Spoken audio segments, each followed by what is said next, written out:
እዊ እንደው በምክንያት እኮ ነው እንደ ሄርሜላዬን አንቺን የምንወደው አንቺን የምናድንቀው። እኔ እንጃ ምን እንደምልሽ ብቻ እኔ ቃላት አጣውልሽ የኔ ንግስት ማለት ነሽ። እንግዲህ ምን እንዳለች ታውቃላችሁ?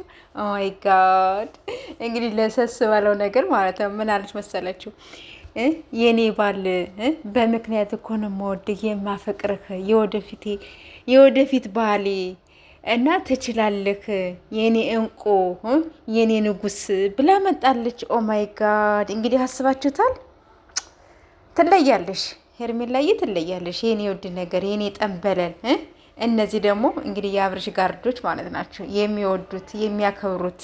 እንግዲህ አይታችኋል። እንግዲህ እንዴት እኔ እንጃ የሄርሜላ ጽሁፍ የአቤሎ ኮሜንት መስጠት በሁለት እጁ ማለት ነው። ትችላለህ የኔ ወንድም ብሎ እሱም እንደዛው።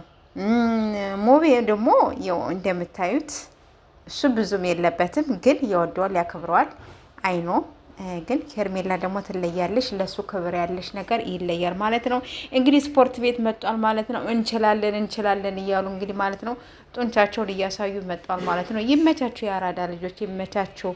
ፈገግ በል በየቦታው ዙርልኝ። አንተ ብቻ ፈገግ እንድትል ነው የምንፈልገው እኛ አብርሽ ማለት ነው። ፈገግ በል ለማን ብለህ ነው እንጂ ሆ ጉድ እኮ ነው። ለማንኛውም ጋይሶች ማለት ነው እንግዲህ አብርሽ በዚህ መልኩ ፈገግ እያለ መጧል ማለት ነው። ይመችህ የኛውን